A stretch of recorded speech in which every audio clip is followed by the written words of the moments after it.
Sorry, but this section is for invited VIPs only. The words didn't echo, they landed. Like a stamp, like a verdict. Two guards stood firm in front of her, their suits crisp. Arms folded like a barrier not meant to be crossed. Their tone wasn't loud, but it didn't have to be, because the people heard it, and worse, they agreed with it. Heads turned, eyes narrowed. No one spoke her name, no one needed to. She wasn't dressed like the others, no florals, no pearls, no soft-heeled sandals. Just a faded khaki jacket with a barely their name patch, Maddox, shined boots. A face that had weathered years, not the kind of mother they were used to seeing in the front rows. But she didn't flinch, didn't argue, didn't raise her voice, she just looked toward the stage. Scanning the neat rows of chairs for one thing. Her son. Ethan. 17, mixed race, brilliant. Valedictorian, she didn't need the program to remember that, but she held it anyway. Folded tightly in her lap like a fragile piece of dignity. One of the guards gestured again, not aggressive, just trained, professional. But underneath that polite posture, she could hear what wasn't being said. You don't belong here. She stood slowly. Not because she accepted that, but because she knew this place, knew these people. Knew their rules, spoken and unspoken. And if you've ever been turned away, not for what you've done, but for who you are, then you know this moment, then you've lived it. And if not, stay. Because in 10 minutes, this stage, this crowd, these guards will be silent, and it won't be her who needs saving, but someone will. She had arrived early, as always, slipping through the murmur of conversations and polished shoes, into a seat with her name taped neatly to the back, MADDOX. Fourth row, just behind the school board. Ahead of the donors. Close enough to see Ethan's face when they called his name. She sat quietly, hands folded, posture straight, her boots flat on the ground. Her jacket, the same jacket that had seen hurricanes, blackouts, field rescues, and drills that never made the news, rested on her shoulders like armor. No makeup, no soft edges, just presence. People noticed, of course, they did. Mrs. Bellamy was the first to react. She arrived like a breeze through marble, wrapped in coral silk. Sunglasses perched atop her perfect blonde waves. She walked like the ground knew her name. Her husband followed, carrying her seat cushion like a footman. When she saw June, she stopped. One sniff. That was all. Then came the whisper, I thought we were keeping the photo section clear of clutter. Not loud, but 3 rows heard it. That was all it took. Principal Kent, standing near the podium, was handed a scribbled note. He didn't hesitate. A small frown, a nod. Security was dispatched. They didn't rush, didn't make a scene. That's the skill of trained optics, Mum, one said with polished courtesy. Would you mind stepping aside? We may need to make space for some last-minute arrangements. June just looked up, calm, soft-spoken. This is my seat, she replied. My son is the valedictorian. Yes, ma'am, it's just a temporary adjustment. We'll ensure you still have a great view. She tightened her grip on the program, then stood. She didn't resist. She didn't cry. She followed. Row by row, like a game played slowly, they moved her back. One mother needed space for a photo, another held a donor's invitation. June's seat drifted farther and farther until she sat beneath a sagging banner that read, Congratulations Class of 2024, 10th row. No one beside her. No small talk. The air around her smelled like expensive perfume and fresh mulch. Neither of them belonged to her. But what they didn't know was that she wasn't here for their approval, she was here for Ethan. He stood near the edge of the platform, back straight, robe pressed. Calm expression, the kind of calm she had taught him, never showed them they've hurt you. She didn't want him to know she'd been moved. Let him think she was right where she was supposed to be. She sat still, hands folded. Her eyes locked on him. What they also didn't know was that, far beyond the rows and the chatter and the sponsor tables, 6 men stood at the edge of the field, plain shirts, dark slacks, shined shoes. But nothing about them was ordinary. They didn't move, didn't speak, but they saw everything. One leaned toward another and murmured something, another nodded. They weren't there for the school, they were there for her. And the moment she was pushed back to the 10th row, something in their stance changed. Still, rigid, watchful, they hadn't told her they'd come. They didn't need to. Each had received the same quiet message months ago. Ethan Maddox, graduation. She won't ask, but you'll know. She hadn't always been invisible, not always. She'd once loved loud. Marco. His name was oil-stained coveralls and a laugh that filled rooms too small to contain it. He was the son of a welder, Latino, steady hands and dreams that didn't need polishing. She met him when her car broke down. He fixed it in 15 minutes, refused her money, scribbled his number on a card. In case it acts up again, he said. It did. She called. That was the beginning. Their first date was barbecue and cheap pool. Second, a library where he helped a child find a Spanish picture book without being asked. She fell in love with that quiet kindness. But not everyone saw it that way. When she brought him home, her father stiffened at the door. Her mother smiled too much but said too little. Silence said everything they didn't. The warnings came after. Are you sure he's not just using you? That kind doesn't usually stick around. Is this the life you want? But she had chosen. They got married in a courthouse with no witnesses from her side and built a life. A trailer, shared shifts. Cold coffee. And Ethan, they had $37 in savings and she never felt richer. Until the call. The lift snapped. Marco was gone before she could say goodbye. No funeral crowd, no casseroles. No justice. Just a folded uniform and a newborn boy. That's the beginning, but it's not the end because she didn't break. She rebuilt. She raised Ethan alone. Fixed engines, took night shifts, studied manuals by flashlight. She didn't ask for handouts. She gave no one a reason to doubt her. The world tried to erase Marco. Then tried to erase her. And finally tried to keep her son from the front row. But June Maddox had lived through loss. She had earned her place. One wrench, one night class. One scar at a time. And now they had taken her seat, but they would not take her moment. Because those 6 men were still waiting and they knew what was coming. She had once saved a life and no one clapped. No stage, no ribbon, no spotlight. Just asphalt, sweat, and the sound of someone breathing again because she hadn't walked away. It happened years before Ethan's graduation, back when no one saw her coming. Back when she didn't care if they did. A young man, barely 25, dropped behind a loading dock during a mock blackout drill. Dehydration. Heat stroke, missed by his own team, but not by her. June sprinted back, alone, dragged him across scalding concrete, tore off his vest, drenched his face and neck with her own canteen. Screamed until medics came running. They clocked the time. She beat the trained responders by 23 seconds. That man, Deacon, never forgot, neither did the 5 others. Watching, they were SEALs then. Embedded at a civilian defense compound outside Fort Logan. Cross-training with non-military recruits like June. They didn't understand her at first. Didn't respect her at first. A woman, civilian, working class, quiet. But in 3 weeks, that changed because she didn't speak to impress. She spoke to prepare. She taught them how wind shifts reveal alley layouts. How cracks in cement told you where drains would flood. How old city maps, forgotten by planners, held secrets no drone ever would. They started calling her guide, not as a joke. As a title, she never called herself that, but they did, and when training ended, there were no speeches. No medals. Just 6 patches, hand-sewn, canvas green.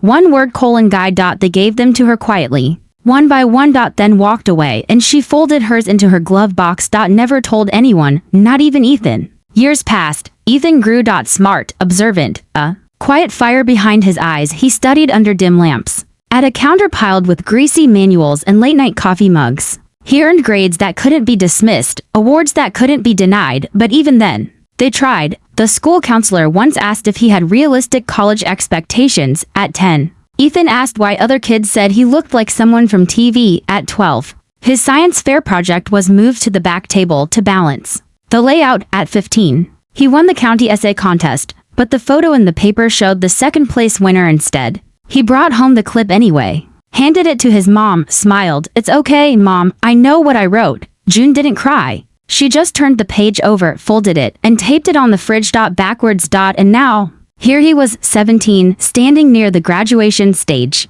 Eyes fixed forward, his robe hung clean, his shoes polished, his calm steady. She had taught him that. Never show them you've been moved. She said it once when he was 8. Crying over being left out of a birthday party, she had knelt to his level, cupped his chin and said, "You hold your ground with silence, not surrender." He never forgot, and neither did she. That's why she stayed seated in the 10th row, jaw relaxed, hands resting as they called student after student to the stage. Each name met with polite applause. Each camera click a reminder of the stories people wanted to see, but not hers. Behind her, the parents chatted about lake houses and internships. One mom laughed loudly about her daughter's skincare brand. None of them turned to notice June. But the 6 men near the perimeter did. They hadn't moved since she was pushed back. They'd seen each shift in her position, each accidental reassigning, each time she swallowed pride for peace. One of them, Hartley, the sniper, whispered to the man beside him, "She hasn't said a word." The reply came back like a vow. She wouldn't. Back on stage, the ceremony neared its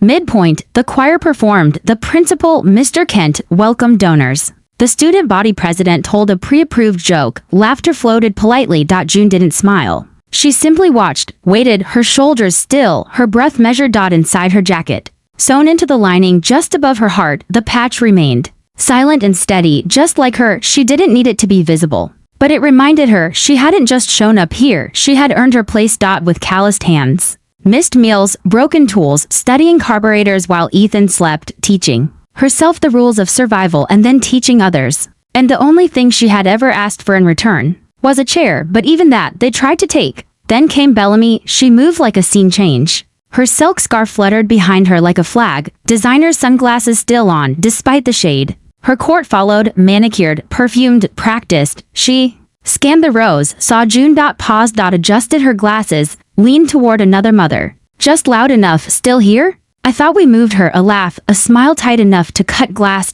June saw the whisper. She always saw them. She didn't react, but her spine straightened slightly. Her fingers curled tighter over the edge of the program. Stay still, stay sharp, stay seated. That had always been enough. Until today. Behind her, the guards hadn't flinched. But inside, something was beginning to shift. They weren't looking at the stage. They were watching her, the slow erosion of her space. The erosion they'd seen too many times in too many ways. One of them rolled his jaw, quietly cracking the tension that had been building since the first usher approached. Another adjusted his cuffs, revealing a glimpse of something stitched into his inner sleeve, a small green patch. They had come in silence, but they had not come to stay silent. Not forever, and still, June waited. Ethan's name hadn't been called yet.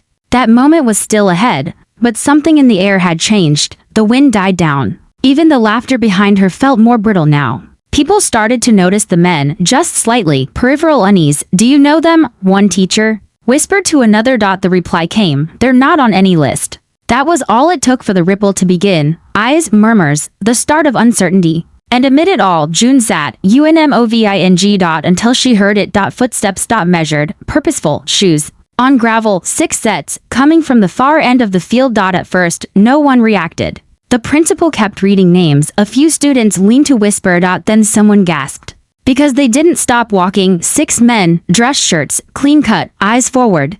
A presence too deliberate to ignore. They walked single file down the center aisle, past the rows of white chairs. The crowd parted like water. Someone reached for their phone. Another stood instinctively. Still, they kept walking. And only one person in the audience understood exactly what was happening. June didn't move. But her eyes began to shine, not with surprise, but with recognition, because this wasn't a disruption. It was a response. They reached the base of the stage, didn't speak, didn't look to the principal, didn't seek permission. One of them stepped forward, reached into his jacket, and handed a small folded cloth to the nearest usher. A patch. Green canvas, the number 6. One word: guide. Then he turned to the crowd, his voice clear, calm, no microphone needed. We came to honor the woman who taught us to think when fear said run. A pause. Who didn't wear rank but earned command? Who saved one of us in silence and changed all of us forever? He raised his arm, pointed to the 10th row. That woman right there? June didn't blink. The crowd froze. And somewhere behind the curtain, Ethan's name was still waiting, but the ceremony in that moment no longer belonged to the planners or the podium or the principal. It belonged to her. To the woman in the khaki jacket. To the mother who didn't fight for the spotlight, but made space for everyone else to stand in it. No one told them to clap, but someone had to be first. A sound broke the silence, not dramatic, not loud, just one sharp clap from a student near the back, then another, then a few more. The sound spread like fire across dry brush, a ripple, a wave, a storm. Applause rolled down the rows, past the donors and dignitaries, past the heels and pastel dresses, past every person who had turned their head when June was moved from the front row. People rose to their feet not because they were supposed to, but because something inside them demanded they stand. Mrs. Bellamy, frozen halfway in her seat, didn't rise. Her hands clutched her monogrammed fan, her eyes darted around, searching for someone, anyone, to reclaim control. But there was no protocol for this. No line in the program for what was happening, because the story had shifted, and the audience knew it. Ethan hadn't moved. He stood just behind the podium, eyes wide, lips slightly parted, as if trying to decide whether to breathe or speak first. Then he stepped down, one foot, then the next, walked toward the 6 men, toward the center of gravity that had pulled the entire ceremony off script. They didn't meet him halfway. They stood still, like sentinels. So Ethan went to them. And when he reached them, he extended his hand, and they didn't shake it. They saluted. All 6, crisp, precise, absolute. The sound of those hands slicing through the air might as well have been thunder. The crowd didn't breathe. June sat motionless, as if any movement might shatter the moment. Her eyes shimmered, but no tears fell. Her fingers brushed against the inner lining of her jacket. Felt the patch. She didn't need to look at it. She just needed to feel seen. And now, for the first time in years, she was, not as an afterthought, not as clutter in a photo section, but as the anchor in the middle of a storm. The principal tried to recover. His hands shook slightly as he returned to the microphone. He read the next name like it was a list item, his voice, usually slick, controlled, now cracked at the edges. The ceremony moved forward. But no one was really listening anymore because something permanent had been etched in the air. Something louder than the choir, more honest than the speeches. June had not stood, had not spoken, had not demanded. And still, the crowd had turned to face her. Bellamy didn't speak for the rest of the event. Her daughter, earlier the crown jewel of the front row, now crossed her arms, shrinking beside her embarrassed father. Their eyes never met June's. They didn't have to. They had already been seen. The 6 men never moved from their position. Not until the final name was called. Not until the last cap flew into the air. Then, and only then, did they turn without ceremony and disappeared behind a nearby oak tree, like shadows fading with the light. No handshakes. No press. They hadn't come for the crowd. They had come for her. June sat still through it all. The final blessing, the click of cameras. The rustle of folding chairs. And when the graduates turned to find their families, June didn't stand. She waited. Until she saw Ethan step down from the stage. He didn't look left or right. He didn't stop for photos. He walked directly toward her, past the donors, past the people who had pretended not to see her earlier. And when he reached her, he bent down, kissed her cheek, whispered just 3 words, "We made it." She didn't cry, but her hands trembled slightly as she reached up to fix his collar. They sat together like that, mother and son, long after the ceremony was technically over. They didn't pose for photos. They didn't rush for dinner reservations. They simply sat like the last 2 chapters of a long, quiet book, finally read aloud. A few teachers passed by. Some offered hesitant smiles. One stopped, bent low, whispered, "Thank you for more than today," then walked away. June didn't reply. She didn't need to, because the only words echoing in her mind were Ethan's, "We made it." What she didn't know yet was that someone in the back had taken a photo. Not a posed one, not filtered or edited. It was just Ethan at the podium, and her, seated clearly in the background, framed by 6 men who stood behind her like guardians. That image would appear in the local paper 3 days later. The caption didn't name her, but the article did. And for the first time in print, someone called her the woman in the jacket. That should have been the end, but it wasn't. Because stories like hers, they don't just end. They echo. Within a week, Ethan's speech had been typed, emailed, printed, passed from teacher to teacher, inbox to inbox. One staff member laminated it, pinned it to the library wall beneath a portrait of the school's founders. No one asked permission. No one took it down. Principal Kent announced his early retirement 2 weeks later, cited personal goals. Mrs. Bellamy quietly stepped down from the parent leadership board. No reason given, none required. But the most permanent change was quieter. At the next PTA meeting, a teacher suggested creating a new award for unrecognized service, for unseen impact. They called it the Maddox Recognition. It passed unanimously. June never attended the meeting. She didn't need to. Back home, June returned to her rhythms. Fixing cars, helping neighbors, teaching kids who couldn't afford mechanics how to fix their own junkyard sedans. One boy, 16, shy, came by twice a week. "You're teaching me how to survive," he said once. Eyes wide behind glasses too big for his face. She smiled, handed him a wrench. "No," she said. "I'm teaching you how to stop asking permission." She never wore the patch again, the one the SEALs gave her that day. They had upgraded it, added to words beneath the original thread, honorary command. She kept it in her drawer. Not because it didn't matter, but because it didn't need to be seen to be real, like her. Like her legacy. The school never announced it officially, but every year after that graduation, one seat was left open. Front row. No plaque. No sign. Just a plain chair facing the stage. Some years no one mentioned it. Some years a student asked why it was there. And when they did, a teacher would smile and say, "It's for someone who never needed an invitation to belong." And somewhere, months later, in a quiet garage where the hum of porch light buzzed against a summer breeze, Ethan turned to her and asked, "Do you think people really change?" June didn't answer right away. She wiped the oil from her hands with a towel, looked out toward the road, then said, "Some don't. But the ones who matter, yeah, they do." The applause had stopped, but the echo hadn't. It lingered. Not in the form of noise, but in a subtle, quiet shift.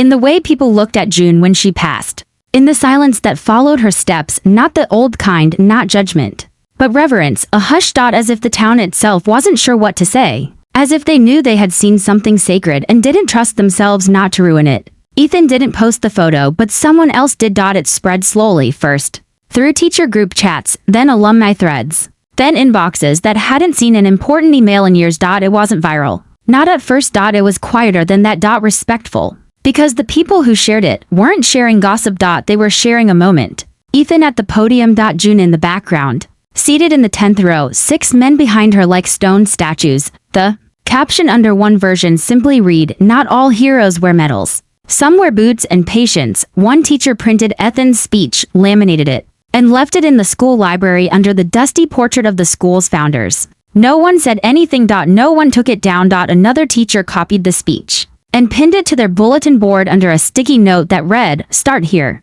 And by the end of summer, Principal Kent had announced his retirement. Citing long-standing personal goals, no one questioned it because everyone knew. And no one said it aloud, but Mrs. Bellamy disappeared from every committee, meeting, and leadership board. The vacuum they left behind wasn't filled by anger. It was filled by reevaluation, a stillness, a pause. At the first PTA meeting of the new school year, a guidance counselor cleared her throat during the agenda review. "I'd like to propose a new student award," she said, "for impact. Quiet service for the people who hold things together." Behind the scenes, she glanced at the chair beside her, empty, then added, quietly, "We could call it the Maddox recognition." There was no debate. No vote needed. It passed unanimously. June never knew about that vote. Not right away. She never needed to because she was already back at work. Under the hood of a rusted sedan, fingers covered in oil, a socket wrench in her palm, and the faint echo of pride resting on her shoulders, the patch with the gold stitching. Honorary command stayed in her top drawer. Untouched. Not because it wasn't real,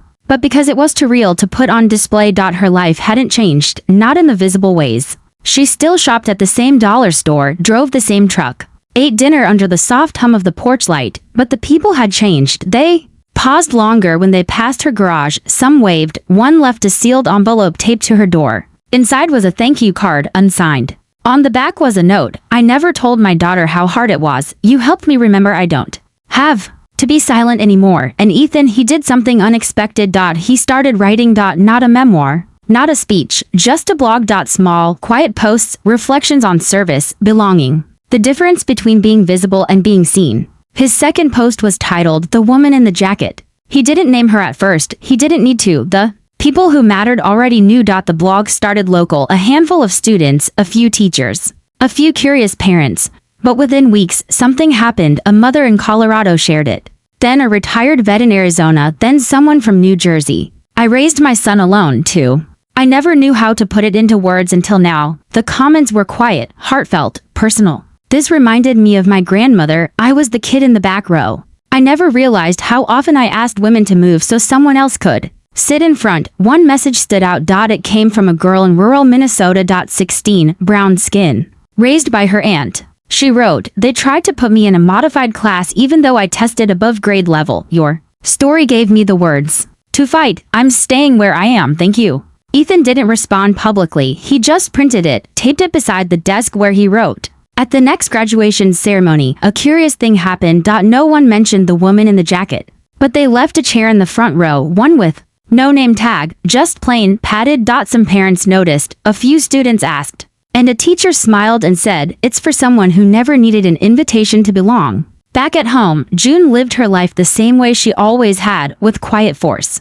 A boy who lived 2 blocks away came by every weekend. 15, shy, eyes full of apology. His car didn't start, his father wasn't around, his mother worked 3 jobs. June said nothing when he asked for help. She handed him gloves and began, one piece at a time. They rebuilt the transmission using salvaged parts. Taught him how to trace wiring with his hands, not just his eyes. One afternoon, he looked up and said, "You're teaching me how to survive." June wiped her hands on a rag, handed him a wrench. "No," she said, "I'm teaching you how to stop asking permission." Ethan visited often, sometimes with friends, sometimes alone. They sat under the porch light and talked about things that had nothing to do with college. He never brought up that day. Never asked what the seals had meant. But one evening, he noticed something tucked into the side of her drawer. The second patch, the new one. Guide. Honorary command. She didn't hide it, but she didn't explain either. He didn't ask. And on one especially quiet night, just after they'd replaced the fuel line in her truck, Ethan leaned against the bumper and asked, "Do you think people really change?" June didn't answer right away. She rubbed grease from her knuckles, looked out toward the road and said, "Some don't, but the ones who matter, yeah, they do." They didn't say much after that, didn't need to, because legacy, real legacy, doesn't always come from speeches or medals or viral posts. Sometimes it lives in the silence, in a folded patch tucked inside a jacket, in a chair left empty, out of respect, in a crowd rising to its feet not because they were told to, but because something inside them couldn't stay seated anymore.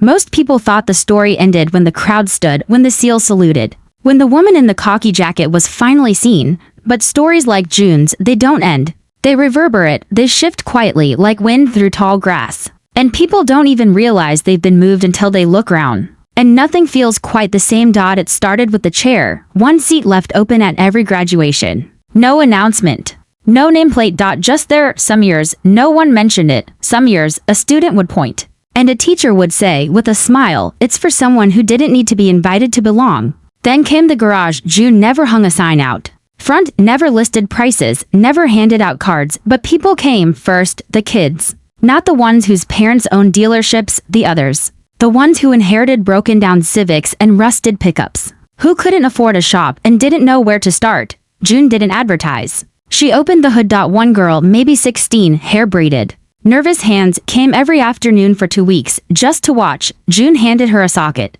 wrench without saying a word. By week 3, she was changing her own spark plugs. By week 4, she brought her cousin. They didn't call her a teacher, but they learned more under her carport than they ever did in classrooms. She didn't speak in lessons. She spoke in action. The oil pan's leaking. You smell it? Don't yank the wire, listen to it. Anyone can fix something. Learning how it broke, that's the skill. And when they made mistakes, she didn't scold. She just raised an eyebrow, handed them a rag, and waited. One day, a boy showed up with a busted minivan and a backpack full of GED books. He had dropped out to take care of his siblings. His first words to June were, "I don't know what I'm doing." Her reply, "Good, that means you're ready." By the end of that summer, a quiet network had formed. Teenagers, single moms, veterans, janitors, college dropouts. People no one had made room for until June did. They brought her coffee, left her notes, shared tools. She never called it a business, but it ran smoother than any shop in town. The principal, the new one, visited one afternoon. Not in a suit. In jeans, with a belt that didn't quite fit right. He'd heard about the Maddox kids, as people had started calling them. He asked if she'd consider coming to speak at a vocational night. June said no. Not out of pride, just truth. "I don't speak, I show." So instead, they sent students. 3 at first, then 5, then 10. By year's end, the school quietly added a new program, Community Skills Practicum, unofficially. They called it the Guide Track. Ethan watched it all unfold. From the background, he kept writing blog posts, notes, quiet reflections. He wasn't famous. He didn't need to be. One night, he told her, "Your story doesn't need a spotlight. It's growing roots instead." June didn't reply. She just handed him a bowl of stew and said, "Eat while it's hot." But legacy doesn't grow without pushback. There were still some who scoffed. The local paper wrote a piece titled, "Do we glorify too quietly?" It questioned whether June's story was being mythologized, whether people were rewriting it too neatly. The article never used her name, but everyone knew. June read it once, didn't flinch, didn't respond. She handed the paper to a kid rebuilding a rusted Ford. He used it to catch oil under the chassis. That felt appropriate. What they didn't know, what few ever saw, was that the 6 men had never left the story. They didn't visit, they didn't write, but they watched. From wherever they were deployed, stationed, or scattered, they followed the threads. Sometimes a package arrived at June's door, no return address, just parts, tools. Once, a rear engine sensor. Once, a box of military-grade gloves. And once, a handwritten letter on unlined paper for the kids building more than engines. H, the 6th one, the youngest, Deacon, the one she had saved, visited once. He didn't say much. Just stood at the edge of the driveway for a while, watching her teach a girl how to adjust a timing belt. Then, when June turned to see him, he nodded. And said, "Still saving lives, huh?" She didn't smile. She just replied, "One axle at a time." Ethan once asked her, "Did you ever want a bigger life?" "A different one." June looked at him, then back at the tools on her workbench. "I wanted a life that mattered. This is bigger than I thought." The town, slowly, awkwardly, kept changing. The real estate board updated its first-time homebuyer packet to include referrals to June's garage. A community college started offering tuition discounts to students who completed hands-on hours under recognized local tradeswomen. They didn't name her, but the requirements They all fit her, even the churches shifted. A retired pastor once visited her with a Bible in his hands and said, "I used to preach about Proverbs 31, the woman of valor. I think I misunderstood it. I thought she was quiet because she was soft." June, wiping grease off a radiator, didn't look up. She just muttered, "Some things don't shine. They carry," and through it all, the chair stayed. At every ceremony, front row, sometimes dusty, sometimes polished. Always waiting. One fall evening, June sat on the porch as the sun dipped below the trees. Ethan joined her, now taller, broader, with the posture of someone learning to carry things without complaint. They didn't speak for a long time, just listened to the insects, the creak of wood, the small hum of a world trying to remember what it owes people like her. Finally, Ethan asked, "If you could go back, would you change anything?" June didn't hesitate, not a second. "Not even the part that broke me. Because that's where the steel got poured." And then, the silence returned, not the kind that erases, the kind that settles. The kind earned after storms, the kind that lets a woman sit on her porch, surrounded by the world she built, and know she was never just a guest in someone else's story. She was always the one holding the blueprint. No one saw the storm coming, not the weather kind. The kind that starts quietly with an email no one opens, a misfiled inspection report, a missed deadline, a corroded line beneath the gym's east wall. And then, on the first Monday of the new school year, the leak burst. At 6:42 a.m., water poured into the basement. By 7:03, the fuse box sparked. By 7:17, the fire alarm blared and students were evacuated. The fire department responded in minutes. No one was hurt, but the building was condemned. Temporarily, maybe longer. The principal, the new one, stood in the parking lot, clipboard in hand, cell phone pressed to his ear, barking into chaos. Parents surrounded him, faces flushed. Some shouting, some near tears. "Where will they go? What about lunches? My daughter's on a college track. This can't happen now." And above all the voices, one word hung in the air like a challenge. Now what? They didn't call June. She showed up anyway. At 7:43 a.m., her truck pulled into the side lot. She stepped out in jeans, boots, and the same faded jacket, the one with the hidden patch inside.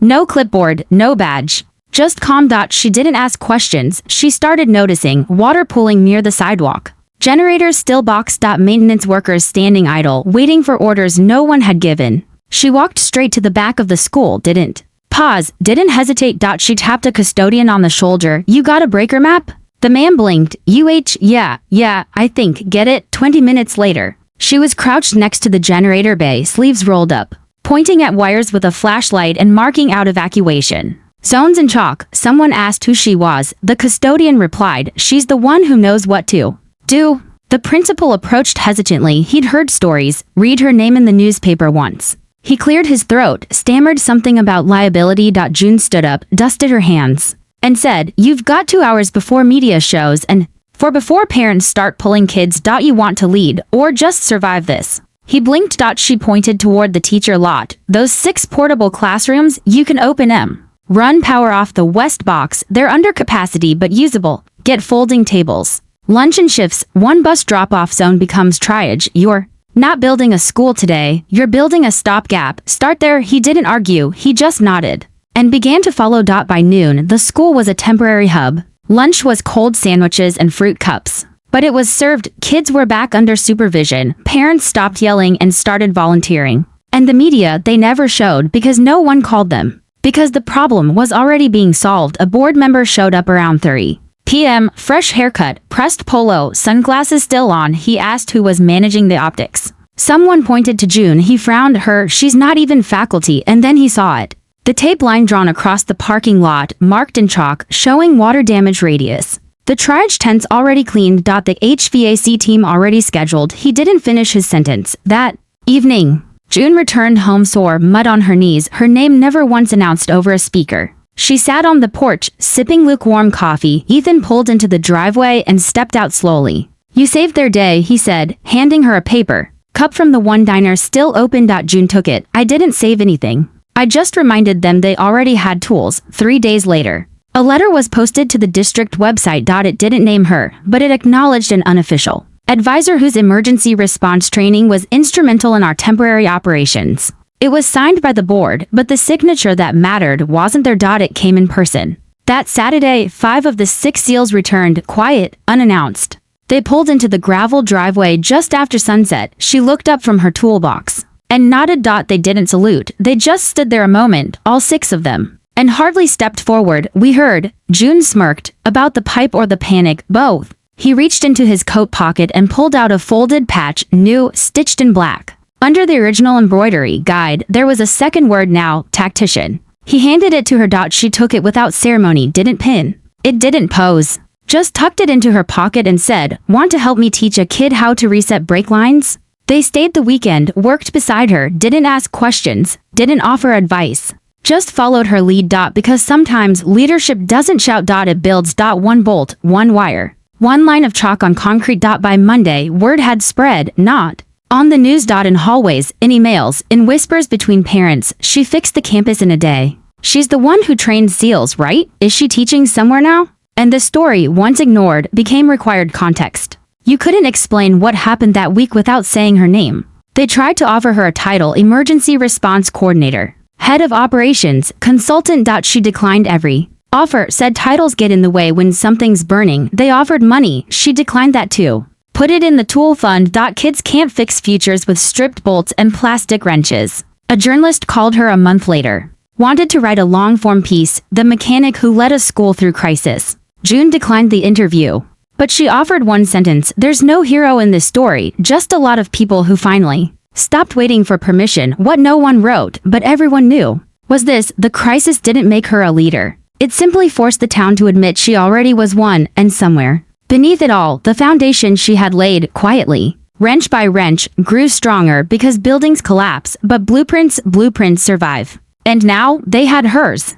It always starts the same way, a handshake and a smile that doesn't reach the eyes. The kind of smile that asks for something before you even know what's missing. June had seen it 1,000 times in smaller forms, from realtors who asked if she was just renting, from bankers who blinked when she signed her own checks, from people who said ma'am like it meant less. But this one came wearing a flag pin and a tailored jacket. Councilman Reese, new, young, clean-cut. Smiling too wide, he showed up at the garage one Thursday afternoon, accompanied by 2 aides and a photographer who just happened to be nearby. He didn't introduce himself with policy, he introduced himself with flattery. "I've heard so much about you, about what you've done for this town. You're the kind of story people need right now." June wiped her hands on a rag, leaned against the fender of an old Crown Vic and said nothing. He filled the silence like all opportunists do, with too many words. "We're organizing a community resilience campaign. Emergency readiness, civics in action. You'd be perfect as the face of it." She narrowed her eyes. "You want me to speak, just once," he said, hands raised like a peace offering.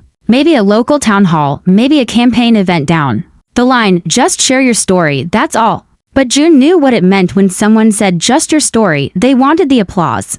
Not the calluses, they wanted the jacket, but not what it had seen. She didn't say no, not right away. She simply said, "I'll think about it," and went back to tightening a bolt. 3 days later, her photo was on the flyer, not a new one. The old one, the one from graduation. June seated in the 10th row, 6 SEALs behind her. Ethan at the podium. Except this time, the caption had changed. It read, "A local legacy of leadership, endorsed by Councilman Reese." She hadn't endorsed anyone, she hadn't signed anything, she hadn't agreed to anything. Ethan called that night. "Did you see it?" She had, but her voice was steady. "They always want to borrow your story once it's safe." The next morning, the media requests started. 2 local papers, 1 radio station, a podcast that wanted to do a hero series. She said no to all of them. And then she went silent, because June didn't argue publicly. She let the silence speak, let it spread, but others weren't silent. The SEALs saw it first. Hardly messaged Ethan directly. She didn't approve that flyer. "Want us to handle it?" Ethan replied, "No, she'll decide what handling looks like." Meanwhile, Councilman Reese was gaining traction, not because he was doing anything right, but because he had attached himself to something true. To someone earned. People trusted June, and they thought, by association, they could trust him, until the fundraiser. It was a downtown event, a polished affair, soft jazz, catered wine, local officials. And in the center, a blown-up version of the flyer. June, the SEALs. The line about endorsement, he gave a speech. Started talking about grit and real Americans and small-town strength. He said her name like he owned it. He quoted Ethan's graduation speech like it was his. And as the applause built, the doors opened, she walked in slowly. Boots, jacket, that same quiet walk. And behind her, not aides, not photographers, but the 6, all of them, dressed in civilian clothes. But everyone in the room could tell, by the way they stood, by the way they skinned the exits, By the weight of their presence, they weren't props, they were witnesses, Reese faltered. The room fell quiet, and June didn't step to the stage, she stepped beside the poster, tore it from the stand, folded it once, laid it on the table, and said, "To no one in particular, my story doesn't belong to anyone but me." Then she turned to Reese, and her voice, still calm, still controlled, sliced through the air. "Don't mistake silence for permission," she nodded once, to the SEALs. And they followed her out. The footage hit local news within hours, not because she called anyone, but because someone was always watching now. And this wasn't just about a flyer. It was about who gets to tell the story. The backlash was immediate. Supporters turned, donors pulled out. Reese released a statement. "Misunderstanding, no harm intended, a miscommunication."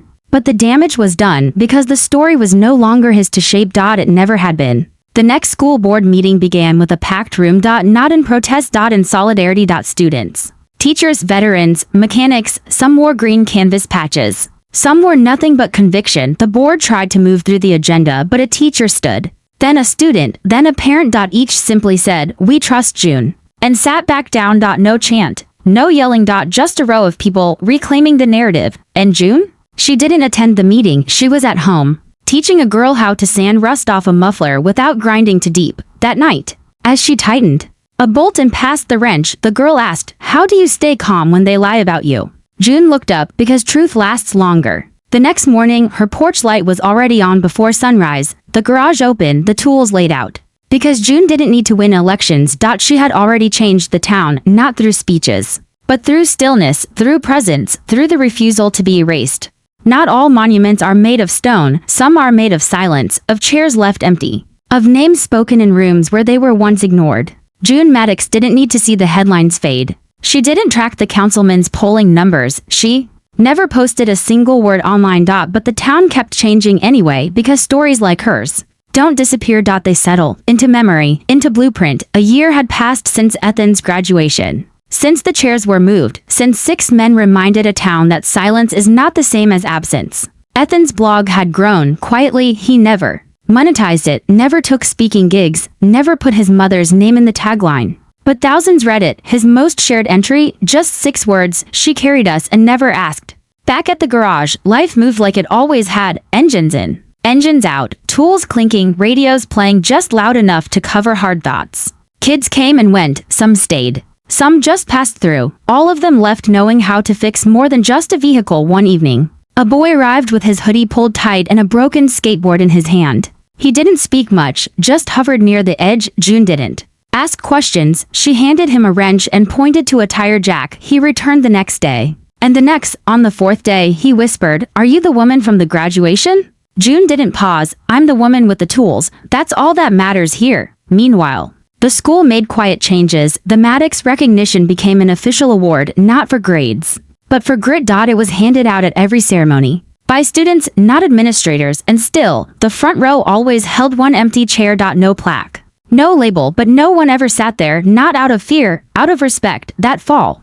Ethan was invited back to speak again, this time by the school itself. He declined. Instead, he sent a letter, typed, printed, folded. It read, "The right stories don't need retelling, they just need remembering." But the school had already planned something else, without announcement. No ceremony. Just a wall in the far hallway where old trophies gathered dust, a framed photo, the one from Ethan's graduation. June in the 10th row, the SEALs behind her underneath. It etched in brass, "To the ones who never asked for recognition but changed everything anyway." And below that, "Guide." June never saw it herself. She didn't need to. She felt it.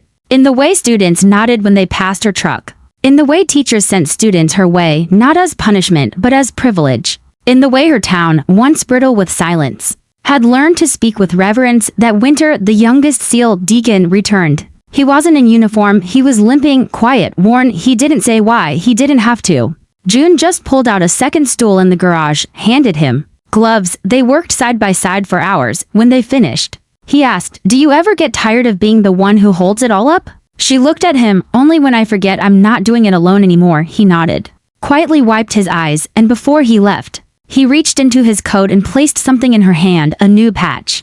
This one wasn't military. Just a black square, one word stitched in silver thread, "Legacy." That night, she sewed it into the lining of her jacket, right beneath the others. Guide. Honorary command. Tactician. Legacy. No one would ever see it.